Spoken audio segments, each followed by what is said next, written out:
నేను చెప్పబోయే టాపిక్ దైవ సందేశాలు.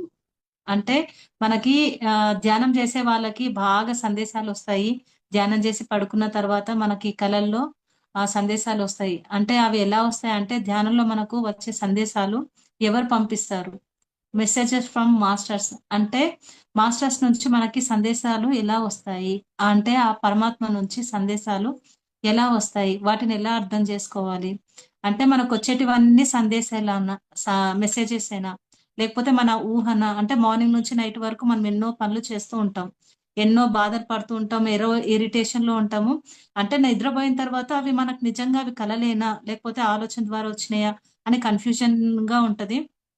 ఎలా అంటే మనం పడుకున్నప్పుడు ధ్యానంలో ఉన్న వాళ్ళకి మాత్రమే ఇవి ఎక్కువ వస్తాయి. ధ్యానం చేసే వాళ్ళు ప్రతి ఒక్కరు మనకొచ్చే సందేశాలు రికార్డ్ చేసుకుంటూ ఉండాలి. ఎప్పటికప్పుడు మనం రికార్డ్ చేసుకోవాలి. ఎందుకంటే మనం ప్రతిరోజు అనుకుంటాము మనల్ని మనం మార్చుకోవాలి. ఫ్యూచర్ లో మనం ఏ కొత్త కర్మ చేయకూడదు అనే ఒక ఉద్దేశంతో మనం డైలీ ధ్యానం చేయడము అలా ఉండడం వల్ల మెసేజెస్ మాస్టర్స్ ఏంటంటే ప్రతిరోజు మనకి ఏదో ఒక రూపంలో అంటే ఒక మనిషి ద్వారా గాని ఒక ఫోన్ ద్వారా గాని వెదర్ ద్వారా గాని, ప్రకృతి ద్వారా గాని, అలా మాటల ద్వారా అంటే ఇన్నర్ వాయిస్ ద్వారా అట్లా రకరకాలుగా మనకు మెసేజ్‌లు ఇస్తారు. అంటే అన్నీ మనం తీసుకోవద్దు. మన లైఫ్‌కి ఏదైతే ఉపయోగపడుతుందో, దాని నుంచి మనం ఏమైతే తీసుకోవాలనుకుంటున్నామో, అంటే మన లైఫ్‌కి ఇదే అవసరం అంటే అంతే తీసుకోవాలి. అంటే ఏవేవో చూపిచ్చేస్తారు. కొంతమందుంటారు. వాళ్ళేందంటే డీప్‌గా ఎళ్ళిపోతారనమాట. వాళ్ళేందంటే ధ్యానంలో లేని వాళ్ళకి మనం అన్నీ ఓపెన్‌గా చెప్పకూడదు. నాకు పైనుంచి అవి మెసేజ్‌లొచ్చినియి అంటే వాళ్ళు మనల్ని పిచ్చోల్లాగా చూసుకుంటారు. ధ్యానంలో చేసే వాళ్ళకే మనం అన్ని షేరింగ్ చేసుకోవాలి. అంటే వాళ్ళకి అనుభవాలుంటాయి గదా! అనుభవమే జ్ఞానం అంటారు గదా! అనుభవాలున్న వాళ్ళకి మనం షేర్ చేసుకుంటే వాళ్ళకర్థమవుతది. చాలా మంది ఏం చేస్తారంటే నాకు అమ్మవారొచ్చి ఒళ్ళో పడుకోబెట్టుకుంది. నాకు పైనుంచి ఆ మెసేజొచ్చింది అని ఇచ్చేస్తూ ఉంటారు. ఏందంటే ఎదుటివారికి హృదయంలో మనం ఎలా అయిపోతామంటే నిజం చెప్పాలంటే ఒక పిచ్చోళ్ళనుకుంటారు. అలా నేను కొంతమందిని చూస్తున్నాను. అంటే ఏ మెసేజ్ వచ్చినా అన్ని ఓపెన్‌గా చెప్పకుండా అది మన జీవితానికి ఏ విధంగా ఉపయోగపడుతుంది.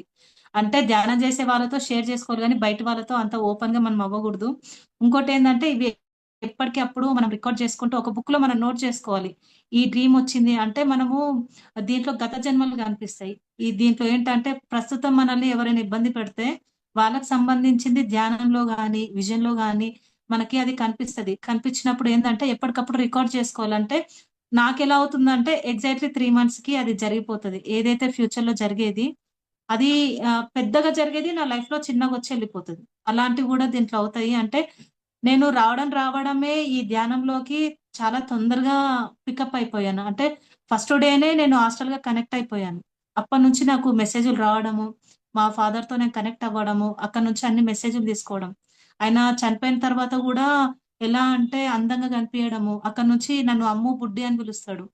అక్కడి నుంచి నాకన్నీ చెప్తాడు. ఈ బిజినెస్ రాబోతుంది, ఇది జరగబోతుంది, ఇదంతా అవన్నీ చూడడం వల్ల నాకేందంటే హాస్టల్‌గా ఈ భూమి మీద నేను మార్నింగ్ ఎలాగా ఉంటున్నో, నైట్ అయ్యిందంటే హాస్టల్‌గా అంతా తిరగడం అనేది నేను చూసాను.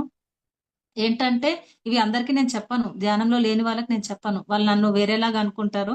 ధ్యానం చేసే వాళ్ళు మాత్రమే వాళ్ళకి అనుభవాలుంటాయి గాబట్టి నేను చెప్తున్నాను. ఈ దైవ సందేశంలో ఆహ్, నాకు ఫస్ట్ ఎక్స్‌పీరియన్స్ అంటే నాకు ఎలా ఈ విజన్స్ కనిపిస్తున్నాయి అని నాకెలా అర్థమయ్యిందంటే, మా వంశీ సార్‌ది క్లాస్ అవుతుంది హైదరాబాద్‌లో. అక్కడ ధ్యానం చేస్తున్నాం అందరము. అక్కడ నేను ధ్యానం చేసినప్పుడు నాకు ధ్యానంలోనే ఒక విజన్ వచ్చింది. మా మావయ్య హాస్పిటల్‌లో ఉన్నాడు. ఆయన ఐసీయూలో పెట్టారు. అక్కడెళ్ళి ఆయన చేయి పట్టుకొని నేను బాధపడుతున్నా. అది నాకు కనిపిచ్చింది. కనిపించిన తర్వాత నేను లైట్ తీసుకున్నాను. నాకప్పుడు కొత్తలో ఏం తెలీదు. తర్వాత ఇంటికొచ్చిన తర్వాత నా ఫ్రెండ్ అడిగింది. నువ్వు ధ్యానం చేశాక నీకేం కనిపిచ్చింది?" అంటే డిస్కషన్ చేసుకుంటాం గదా! అప్పుడు తనేమనిందంటే నేనడిగినప్పుడు నాకంతా ఆకాశం కనిపిచ్చింది. ఇంకేం కనిపియలేదు అనింది. నేనేమన్నానంటే, "ఇట్లా మా మావయ్య బాధపడుతున్నాడు. నేను ఆయన చేతి పట్టుకున్నాను.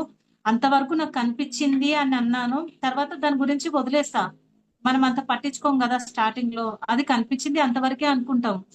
తర్వాత కరెక్ట్ ఎగ్జాక్ట్‌లీ 3 డేస్‌కి మా అత్తయ్య ఫోను చేసి, "మావయ్యకి బాలేదు. సీరియస్ ఉంది. ఐసీయూలో అడ్మిట్ చేశాము. హాస్పిటల్‌లో ఉన్నారు. ఐసీయూలో ఉన్నారు. నువ్వు రా నిన్ను అడుగుతున్నాడు" అనంగానే నేను వెళ్ళాను. అసలాయనకు సర్జరీ అవ్వదు. అప్పటికి నేను ధ్యానం చేసుకుంటూనే ఎళ్తున్నా. ఆయనకేం అవ్వకూడదు. ఆయన బాగుండాలి. ఆయన సెట్ అవ్వాలి అని చెప్పేసి కోరుకుంటూ వెళ్ళిపోయాను. అక్కడికెళ్ళిన తర్వాత అది సేమ్ సిట్యుయేషన్ అన్నమాట. నేనెక్కడైతే విజన్‌లో జూసానో అక్కడ ఆయన చేపట్టుకోవడము, ఆయన బాధపడ్డము, నేనక్కడ ఉన్నాను. అది చూసుకున్నాను. కానీ నాకప్పుడు గూడా నాకేం తెలీదు. నేను ఆ సీన్ చూసుకున్నా గూడా నాకు అరే! నేను ఇది ఇంతకుముందు చూసుకున్నానే అని నాకు తెలీదు. ఇంటికొచ్చినాక నా ఫ్రెండ్ అడిగింది. మీ మావయ్య ఎలా ఉన్నారు?" అంటే, లేదు బానే ఉన్నారు. బాధపడుతున్నారు" అన్నప్పుడు అనింది, "నువ్వు ఇదే ఇంతకుముందు చూసుకున్నావు. నీకు విజన్‌లో ఇది కనిపిచ్చింది. నువ్వు పట్టించుకోలేదు" అంటే అప్పుడు ఆలోచిస్తే నాకనిపిచ్చింది. అప్పటినుంచి నాకర్థమైపోయింది. ఆహా! నాకు ధ్యానంలో కనిపిచ్చేది, కలలో కనిపిచ్చేది నాకన్నీ ముందే తెలుస్తున్నాయి. అవి కనిపిస్తున్నాయని అక్కడ పట్టుకున్నాను. అప్పటినుంచి మంచిగా ధ్యానం జేయడము, స్వాధ్యానము, సజ్జన సాంగత్యము దీంట్లో ఎక్కువుంటున్నాను. అంటే ఆ మాస్టర్స్ తోటి నేను ఏమనుకున్నా అంటే, ఆ విశ్వంతో నేను సరెండర్ అయిపోయా. అంటే ఈ జన్మ తీసుకొని భూమి మీదకి నేనెందుకొచ్చానంటే, నా నుంచి ఏదో సేవ జేయాలి. విశ్వానికి నేనేదో సేవ జేయడానికి ఈ జన్మ తీసుకున్నా. నాకు చూపియడం గూడా ఎలా చూపిస్తారంటే, నన్ను నేను మార్చుకోవడానికి, నన్ను నేను సెట్ చేసుకోవడానికి, రేపేం జరుగుతుందో నువ్వు ఇలా ఉండు. నీకిది జరగబోతుంది. ఇది మార్చుకో అని ఇన్నర్ వాయిస్ గూడా నాకు చెప్పేయడం వల్ల నేనింకా దీంట్లో డీప్‌గా వెళ్ళడము, మెసేజ్ తీసుకొని నన్ను నేను మార్చుకుంటున్నా.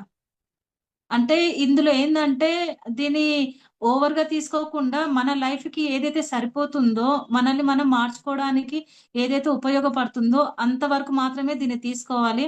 అలా నేను దీంట్లో ముందుకి వెళ్ళిపోతున్నా అనమాట.